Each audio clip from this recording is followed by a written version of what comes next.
Ang kwento ko po is 2 billion a day, yung sinasabi nila. Yung sabi ko nga po, I'm not saying that that is correct. That is yet to be investigated properly and in proper time. Pero ito pong sinasabi ko, it's 3 billion pesos per day ang gross income po ng National Oil Company. Kasi may sinabi po si Senator Marcoleta yesterday na about 3 billion pesos a day daw po ang kinikita ng oil company. Not Petron. I am willing to open Petron books to COA to public scrutineering. Wala po kaming gustong i-take advantage na kita, especially during the crisis. Enzo Recto, kalaban ang katiwalian at kasinungalingan, kakampi sa katotohanan at kabutihan. Mga kabunyog, usap-usapan ngayon ang naging sagot ng negosyanteng si Ramon Ang sa sinabi ni Senador Rodolfo Marcoleta kaugnay ng issue sa kita ng mga kumpanya ng langis sa bansa. Matatandaan na inihayag ni Senador Marcoleta na umano'y kumikita ng halos 3 bilyong piso kada araw ang mga kumpanyang nagbebenta ng gasolina dito sa Pilipinas. Isang pahayag na agad namang umani ng matinding reaksyon. Hindi ito pinalampas ni Ramon Ang na kasalukuyang President at CEO ng Petron. Isa sa pinakamalalaking kumpanya ng langis sa bansa. Ayon sa kanya, handa raw niyang buksan ang kanilang mga libro at ipasuri pa ito sa Commission on Audit o COA upang mapatunayan kung ano ang tunay na estado ng kanilang kita. Dagdag pa niya, layunin nitong linawin ang isyu at pabulaanan ang paratang na labis-labis ang kinikita ng kanilang kumpanya sa gitna ng patuloy na pagtaas ng presyo ng langis. Kaya ngayon, mga kabunyog ka, tanong ng marami, totoo nga bang umaabot sa bilyon-bilyon kada araw ang kita ng mga oil companies? O isa itong maling interpretasyon na kailangang linawin? Para mas maintindihan natin ang pinagmula ng isyung ito, panoorin muna natin ang naging kaganapan sa Senado, kung saan inilahad ni Senador Marcoleta ang kanyang pahayag tungkol sa umano'y kita ng mga kumpanyang ito. What is the monthly consumption of the Philippines in terms of diesel? Diesel-wise, what is the national consumption? The daily volume is 33 million a day. Sir, I'm talking about monthly. How much? Monthly is 900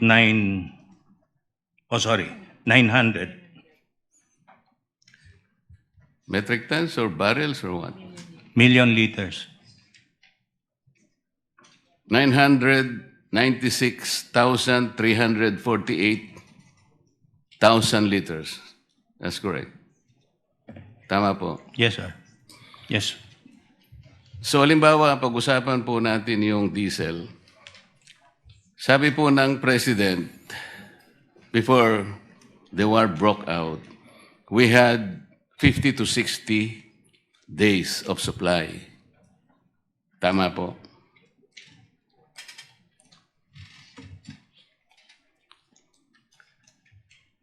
So after 2 weeks po, yung 55, tumaas po ng average sa 125. Kinuha po natin yun sa inventory, yung 125, sir. Tama po. Sir, you have to answer. Yes, sir. Okay. But I cannot speak for the others. Yes, sir. Kayo po yung sumagot kasi tinatanong ko yung Chevron, kayo po yung sumagot eh. Okay? I had the number kasi. Yes, sir. So, 996,348,000 liters per month. Yun po yung consumption natin sa diesel. So, nagkaroon po ng increase na 70 pesos per liter after 2 weeks. That's 127%. So, tingnan po ninyo, Mr. Chair. 996,348,000 liters times 70 divided by 30 days. That's 2.32 billion per day, approximately gross income. Is my computation correct, sir?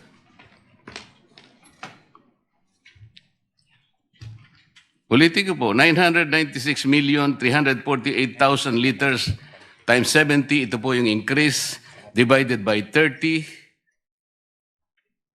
2.32 billion per day ang approximate gross income. Kasi kinuha niyo po sa inventory. Wala pa naman po yung, di pa naman kayo umaangkat. No? 2 weeks pa lang po nakaraan eh. Gasoline. It used to be 50 liters per day, pre-war. Naging 80 liters po, average, after 2 weeks. So meron pong difference na 30 pesos per liter or an increase of 67%. Sir, ilan po yung consumption natin ng gasoline per month?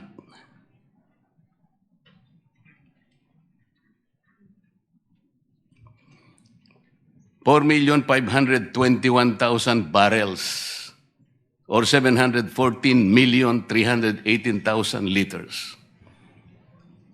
Correct po?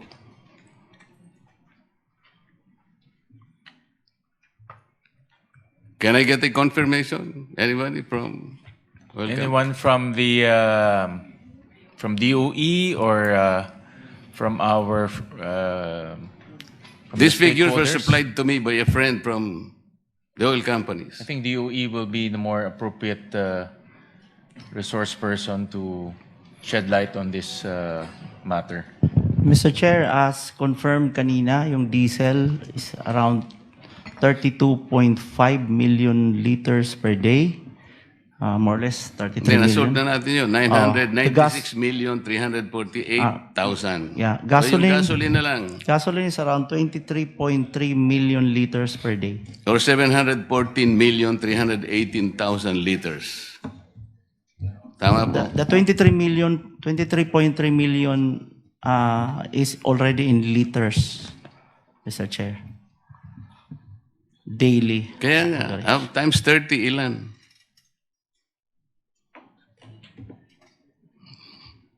$714,318,000 liters of gasoline.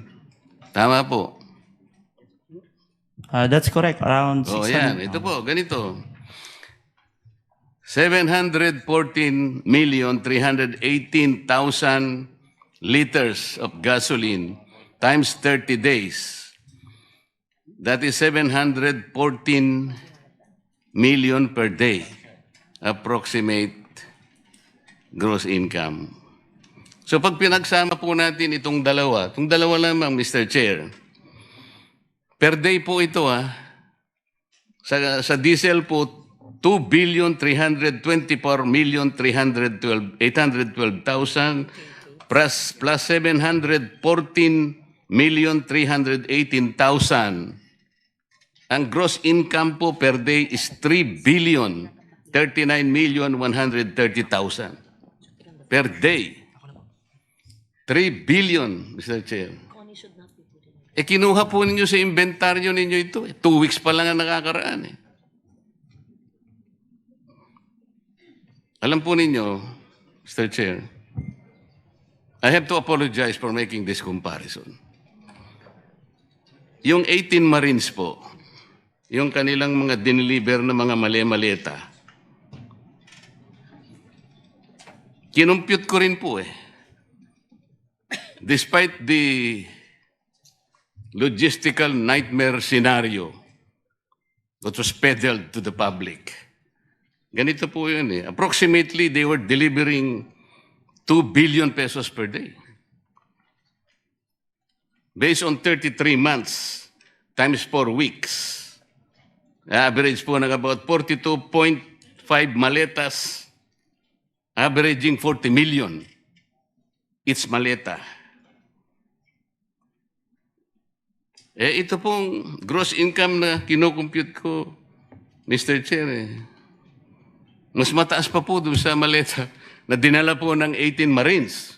Allegedly. Wala po akong inaano. I'm just trying to see. I mean, yung analogy lang po.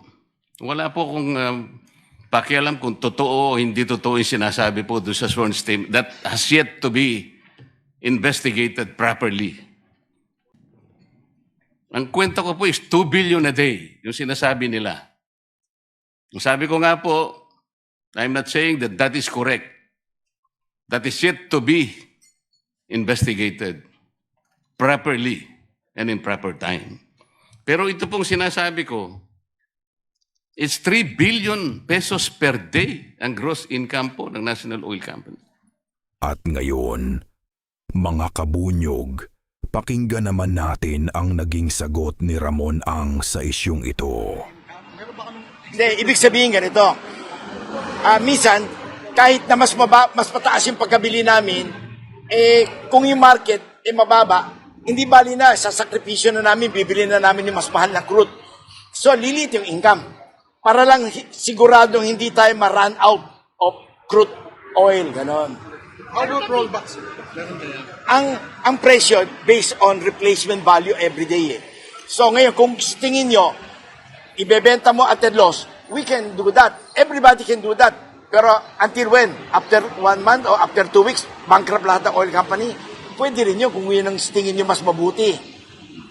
Kasi may sinabi po si Senator Marcoleta yesterday na about 3 billion pesos a day daw po ang kinikita ng oil company. Not Petron. I am willing to open Petron books to COA to public scrutineering. Wala po kaming gustong i-take advantage na kita, especially during the crisis. Pag tinignan mo yung Petron, ang sales revenue po, 800 billion a year, 700 billion a year. Magkano income? Ganun lang po ang income. 6-7 billion a year in the Philippines. Mas malaki ang kita sa Malaysia. Alam mo bakit? Kasi ang Malaysia, guaranteed profit. Ang other countries, binibigyan yung oil companies ng guaranteed profit. Pilipinas lang ang wala kasi deregulated tayo. Market force. Which our neighboring countries will copy soon. I-deregulate na rin nila yung oil industry nila. Dahil ngayon po, ang subsidy ng Malaysia, Indonesia, Thailand, mga 20, 30, 40 billion dollars a year, especially in a crisis like this. Which country can afford that continuously? I think mahirap, ano? So, maasahan nyo na we will make sure na hindi maubusan ng fuel ng Pilipinas. Salamat po. Bunyog, bunyog, halikan na kasama ka. Bunyog, kapag buklod ay may pag-asa. Luzon, Visayas, Mindanao, isa ang pananaw. Sa bagong Pilipinas ang bunyog isisigaw. Bunyog.